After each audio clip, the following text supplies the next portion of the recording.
एक घर में 5 भाई रहते थे, ए बी सी डी और ई।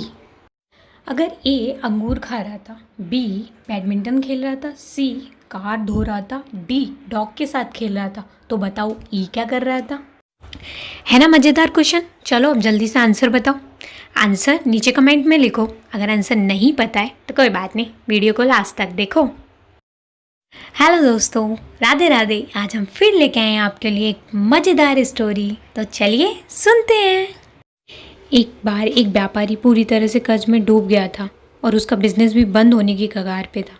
वो बहुत ही परेशान और निराश हो चुका था। एक दिन वह परेशान होकर, निराश और हार मानकर एक बगीचे में जा बैठा और सोचने लगा, हे प्रभु, कोई मेरा बिजनेस बंद होने से बचा ले। तभी वहाँ एक बूढ़ा व्यक्ति आया और बोला, आप बहुत चिंतित लग रहे हैं। कृपया अपनी समस्या मुझे बताइए, शायद मैं आपकी मदद कर सकूं। व्यापारी ने अपनी सारी समस्याएं उस बूढ़े व्यक्ति को बताई। व्यवसायी की समस्या सुनकर बूढ़े व्यक्ति ने अपनी जेब से एक चेक बुक निकाली और एक चेक लिखकर व्यवसायी को दे दिया और कहा, तुम ये चेक रखो और ठीक 1 वर्ष बाद हम यहाँ फिर मिलेंगे और तुम मुझे 1 वर्ष बाद ये पैसे वापस लौटा देना। जब व्यवसायी ने चेक देखा तो उसकी आंखें फटी रह गईं। उसके हाथों में 50 लाख का चेक था जिस पर उस शहर के सबसे अमीर व्यक्ति के साइन थे। उस व्यवसायी को विश्वास नहीं हो रहा था कि वह बूढ़ा व्यक्ति कोई और नहीं, उस शहर का सबसे अमीर व्यक्ति था। व्यवसायी ने उसको आसपास देखा, लेकिन तब तक वह वहाँ से जा चुका था। व्यवसायी बहुत खुश था कि अब उसकी सारी चिंताएं समाप्त हो चुकी हैं और अब वह उन पैसों से अपना बिजनेस फिर से खड़ा कर लेगा। लेकिन उसने निर्णय लिया कि मैं इन पैसों का तभी इस्तेमाल करूंगा जब मेरे पास कोई दूसरा उपाय नहीं होगा और मुझे इसकी बहुत अधिक आवश्यकता होगी।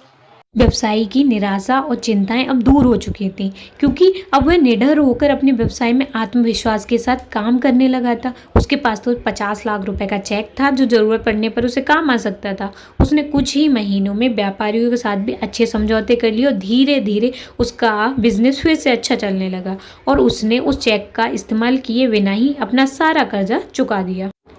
ठीक 1 वर्ष बाद व्यवसायी वही चेक लेकर उस बगीचे में जा पहुंचा जहां पर 1 वर्ष पहले वह बूढ़ा आदमी उसे मिला था। वहां पर उसे वह बूढ़ा आदमी मिला। व्यवसायी ने चेक वापस करते हुए कहा, थैंक यू आपका, जो आपने मेरे बुरे वक्त में मेरी मदद की।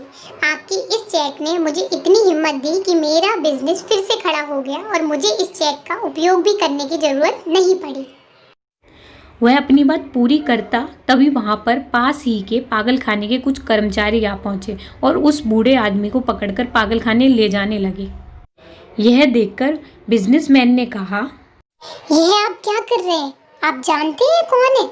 यह इस शहर के सबसे अमीर व्यक्ति हैं। इस पर पागलखाने के कर्मचारी ने कहा, यह तो एक पागल है जो खुद को शहर का सबसे अमीर व्यक्ति समझता है। यह हमेशा भागकर इस बगीचे में आ जाता है और लोगों से कहता है कि वह इस शहर का सबसे मशहूर व्यक्ति है। हमें लगता है कि इसने आपको भी बेवकूफ़ बना दिया।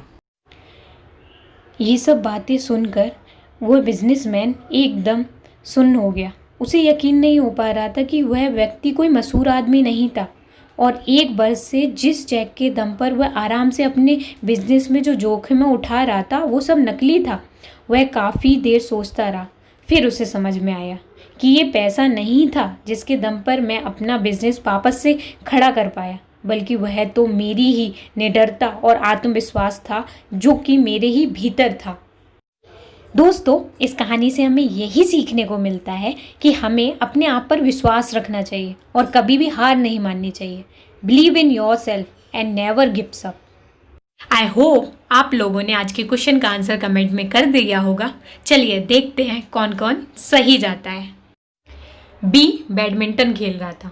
बी बैडमिंटन खेल रहा था तो बैडमिंटन अकेले तो खेला नहीं जाता, तो बी के साथ ई बैडमिंटन खेल रहा था।